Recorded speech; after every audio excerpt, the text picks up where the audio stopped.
नमस्कार बंधुरा आज के रेसिपि हलो दई माछ और एखाने आमी माछटाके धुए भालो करे नुन हलुद माखिए निएछि। एटा हलो कातला माछ। एबार आमी कड़ाइते तेल गरम करे एक एक करे माछटाके भेजे निচ্ছি। माछगुलोके आमी कड़ाइয়ের মধ্যে দিয়ে দিলাম। মাছটা বেশি কড়া করে ভাজবো না, মোটামুটি কিছুটা ভাজা হয়ে গেলেই মাছটাকে আমি কড়া থেকে নামিয়ে নেব। এই যে দেখুন মোটামুটি ভাজা হয়ে গেছে। এবার এটাকে কড়া থেকে নামিয়ে নিচ্ছি। এবার কড়াতে যে তেল আছে ওই তেলের মধ্যেই আমি বেশ কিছুটা কুচনো পেঁয়াজকে ভেজে নেব। এই পেঁয়াজটা বেরেস্তা বানানোর জন্য ভাজছি, তাই জন্য পেঁয়াজটা ভালো করে ভেজে লাল করে কড়া থেকে তুলে নিচ্ছি।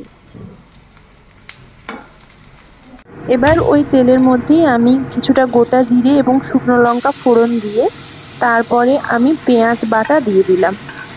পেঁয়াজ বাটাটা ভালো করে ভেজে নেওয়ার পর তার মধ্যে আদা এবং রসুন বাটা মিশিয়ে দিলাম। এবার মশলাটা কিছুক্ষণ ভেজে নিচ্ছি। ভাজার পর তার মধ্যে টমেটো কুচি এবং কাঁচা লঙ্কা কুচি দিয়ে দিলাম। টমেটোটা যাতে সেদ্ধ হয়ে যায় তাই মশলার মধ্যে কিছুটা লবণ মিশিয়ে দিলাম। এইবার মশলাটা কিছুক্ষণ ঢাকা দিয়ে ভালো করে রান্না করে নেব। এবার এর মধ্যে শুকনো লঙ্কা গুঁড়ো এবং জিরে গুঁড়ো মিশিয়ে দিয়ে মশলাটাকে আরও কিছুক্ষণ কষিয়ে নিচ্ছি। মশলাটা দেখুন কষানো হয়ে গেছে, এর মধ্যে থেকে তেল বেরিয়ে যাচ্ছে। এবার আমি এর মধ্যে কাজু বাদাম বাটা এবং পোস্ত বাটা মিশিয়ে দিয়ে কিছুক্ষণ রান্না করে নিচ্ছি। এবার এর মধ্যে আমি ফ্যাটানো টক দইটা দিয়ে দেব। টক দইটা দেওয়ার সময় গ্যাসের ফ্লেমটা একদম কম করে দিতে হবে, নাহলে টক দইটা কড়াইয়ে দেওয়ার সাথে সাথেই দইটা কেটে যাবে। এবার আরও বেশ কিছুক্ষণ আমি রান্না করে নেব। এই সময় গ্যাসের ফ্লেমটা মিডিয়ামে রাখতে হবে।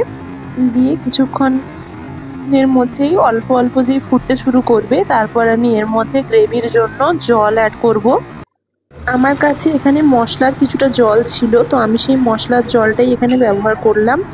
তখন যে পোস্ত এবং কাজু বাদাম বাটা দিয়েছিলাম এটা তারই জল, তো সেইটাই আমি এখানে গ্রেভির জন্য ব্যবহার করলাম।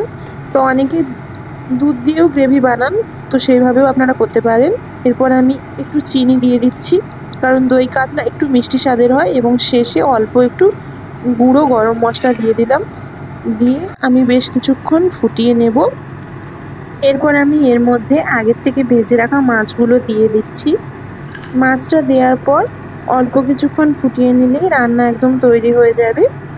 আর সব শেষে আমি এর মধ্যে আগে থেকে ভেজে রাখা পেঁয়াজ, অর্থাৎ যে আমি বেরেস্তা বানিয়েছিলাম সেইটা এর মধ্যে দিয়ে দেব। এবং এর মধ্যে দিয়ে দেব অল্প কিছু কুচনো কাঁচা লঙ্কা, এতে একটা বেশ সুন্দর সেন্ট আসে। এবার ঢাকা দিয়ে 5 মিনিট ফোটালেই দেখুন রান্না একদম রেডি। ভালো লাগলে লাইক করবেন, আরও ভিডিও পেতে সাবস্ক্রাইব করবেন। ধন্যবাদ।